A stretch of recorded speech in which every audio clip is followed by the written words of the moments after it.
Okay, so after 20 plus years of teaching, I finally have retired.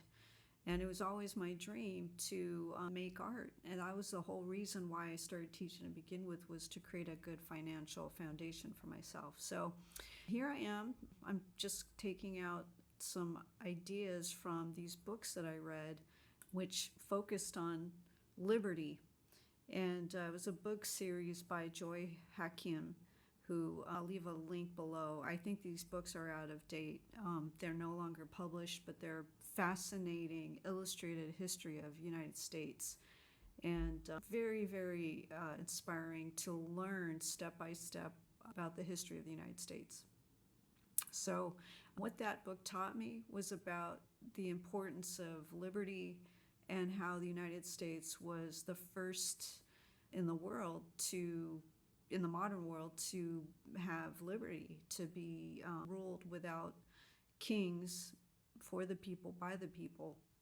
And, going through this new time in my life, and I'm sure other people might be able to relate to this, being 59 years old and always having a dream of just being able to just spend my time making the kind of art that I've been wanting to make, is such a wonderful and yet daunting feeling in a way, because I don't know what the future is going to hold. I have no idea what's going to happen moving forward, but I've always had a vision and sort of a relentless urge to make art.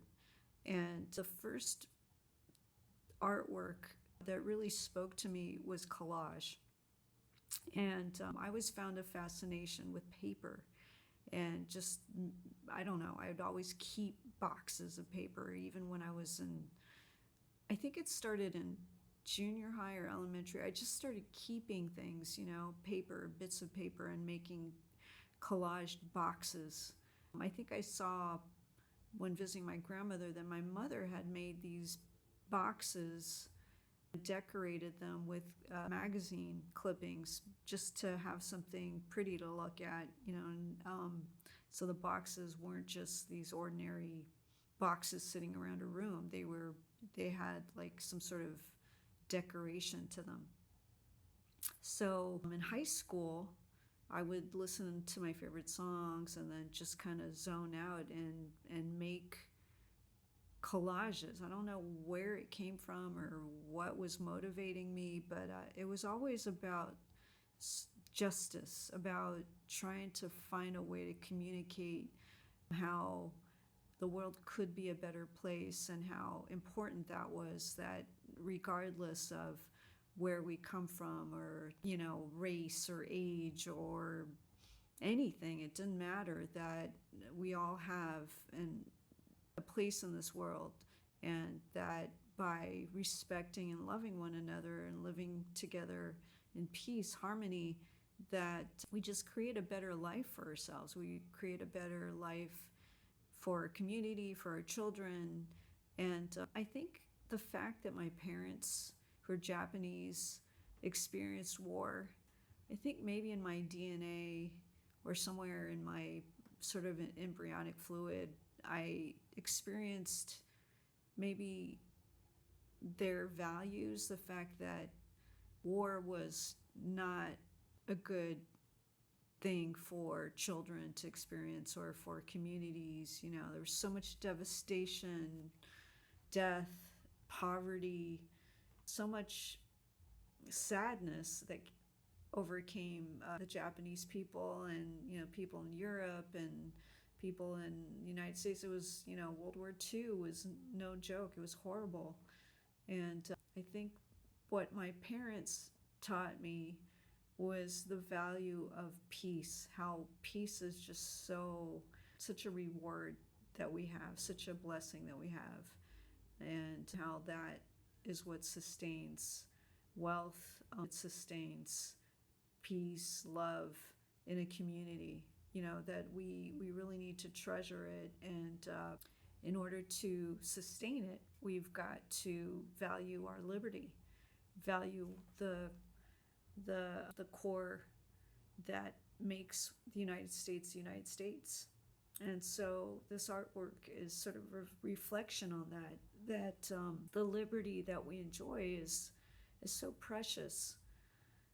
And part of that for me is the value of valuing what we have already. So often, we're trying to hustle, we're trying to get ahead, we're trying to make more money, we're trying to reach for something that we don't already have. And I think my artwork, when I work in collage, is about using what I already have and valuing what I already have, and using these found materials and kind of reflecting on the beauty of something that already exists, and then making it into something different. So part of this process for me has been going through old art supplies, and you can see I just looked at this one bottle of ink, and I'm trying to go through it here, and everything's dried up. It was all dried up. I could not use that bottle of ink anymore. However, I went through some other bottles of paint that I've had literally over 20, almost 30 years. And these inks actually still work. And I've kept them around. And working as a teacher, I did not get to spend much time creating art. But I've decided, it's okay to not be perfect. It's okay to slow down. It's okay to take what we have, and it might not be like $1 million piece of whatever, but look at this paint right here. This paint's probably about 30 years old, probably from the 70s.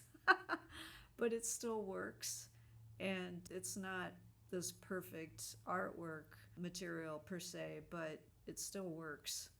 I'm also learning how to record, so you can see kind of like the good, bad, and the ugly kind of stuff here, where I'm just trying to figure out, like, how do I record myself making art. And I felt like, what, it was more important to actually make the video. It was more important to make the art than make it perfect. And so yeah, it's not like you're seeing my head in the video, but there's something to be said, like, don't worry about being perfect. Don't worry about getting everything just so great.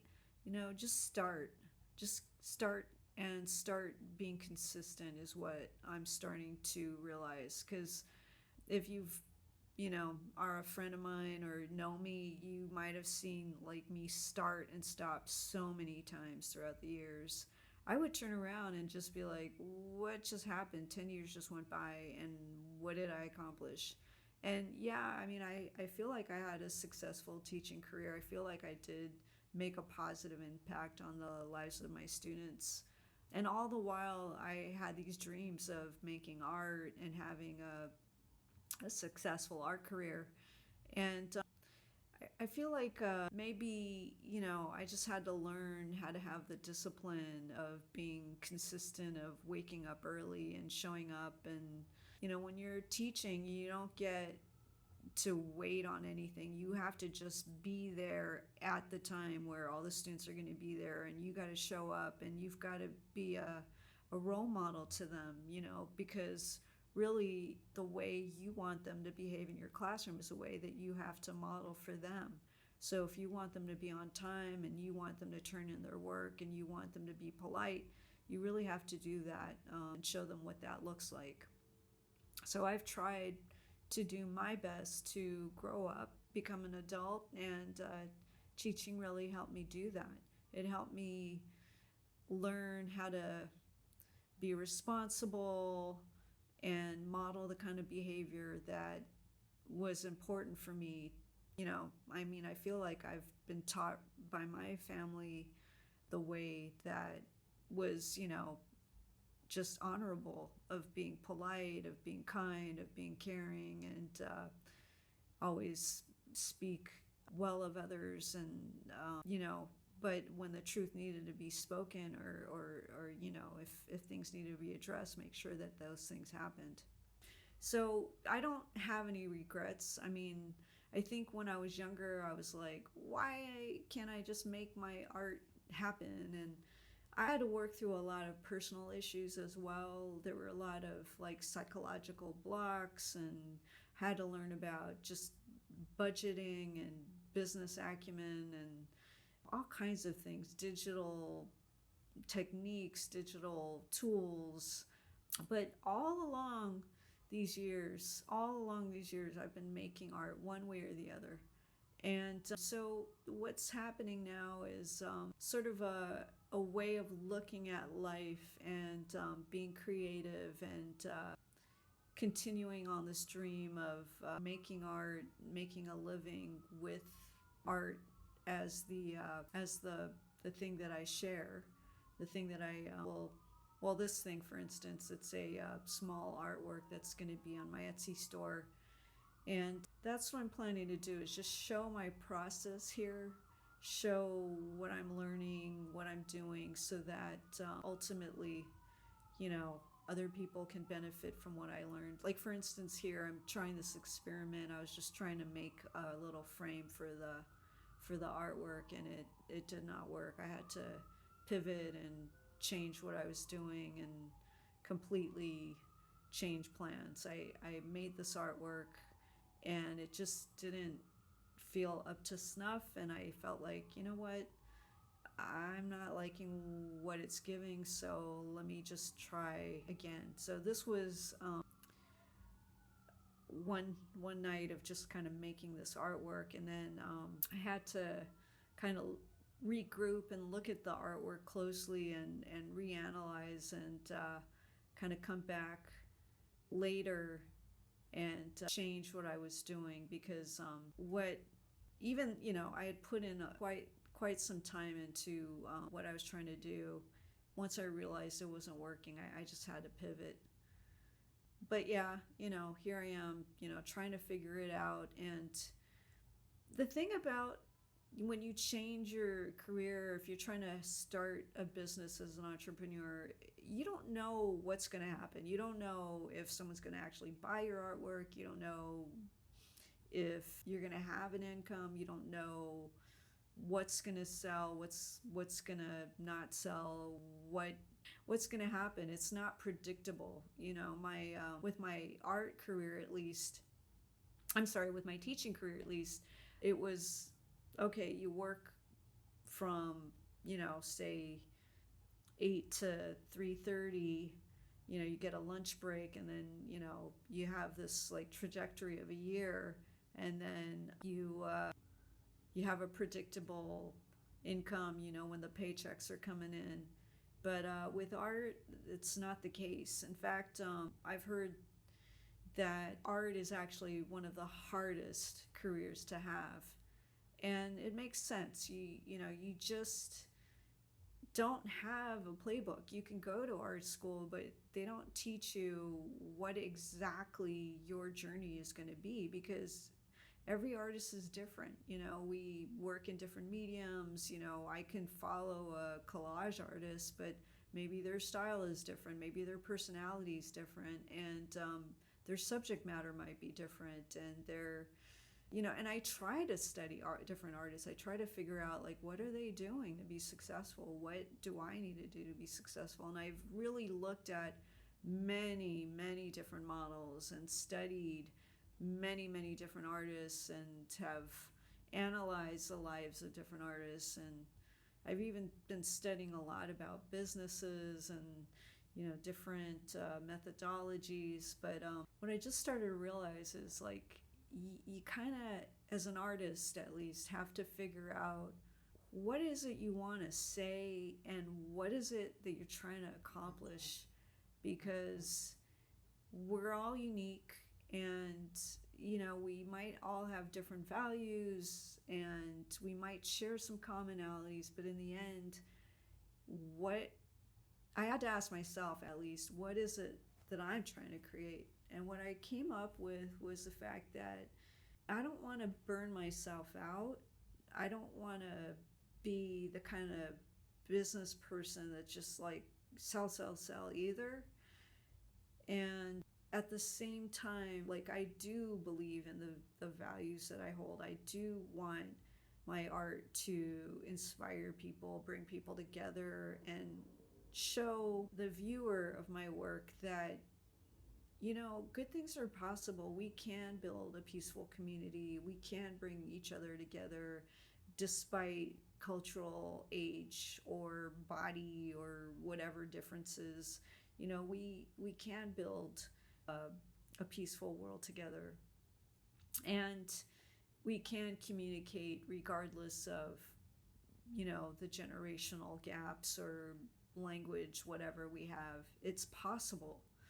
And so that's one thing that I see as a goal. Another thing I see as a goal is just me becoming a better artist. I just realized that there's a huge learning trajectory that I'm going to have to go through. And the only way past that is just doing art, just making art, and just constantly doing, and then learning through doing, and then improving as a result. So this is just going to be a process that I realize is going to be a commitment.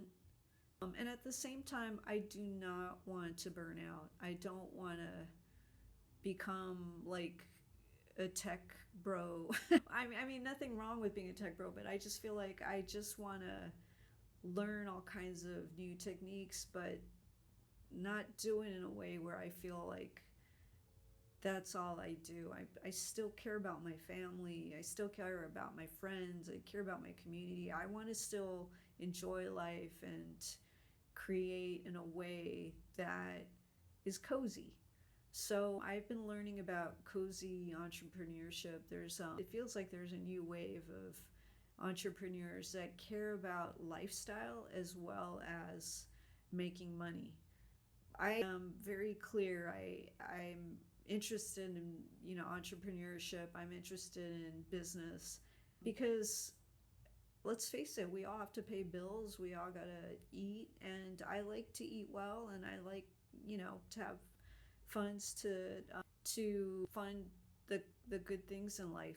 I want to take vacations and travel, and I want to be generous and share what I have. If I want to buy something from another artist, some art, or if I want to just have a nice meal, I want to be able to do those things. And also, being 59, it's important to have a little nest egg. It's important to have money and be able to fund, medical bills and rent and, just all the things that life requires.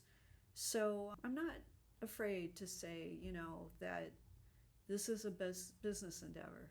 At the same time, I feel like that doesn't mean that I just become this ruthless, horrible person. I think that there can be some cool ways of making a business that shares. So one of the things that I've want to do in my business model is to actually donate 50% of what I make, dollar for dollar, after expenses. So I am doing right now, at the time of this video, I'm making a fundraiser to support the San Francisco Mime Troupe, which I totally love.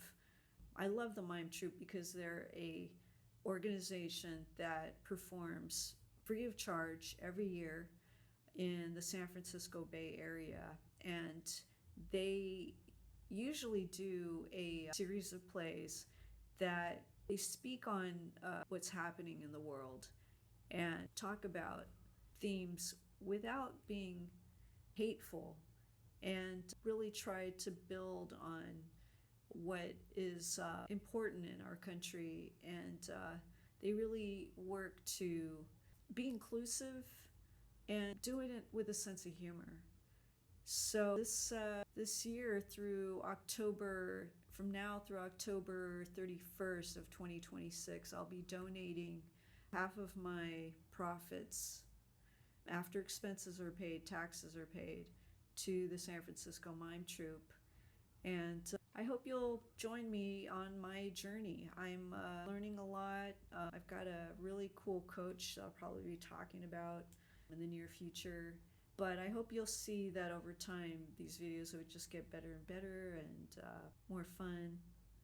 I like watching people's processes, so I hope you'll enjoy seeing what I'm doing here, and you'll, do those things like and subscribe and all that, and join me on this journey.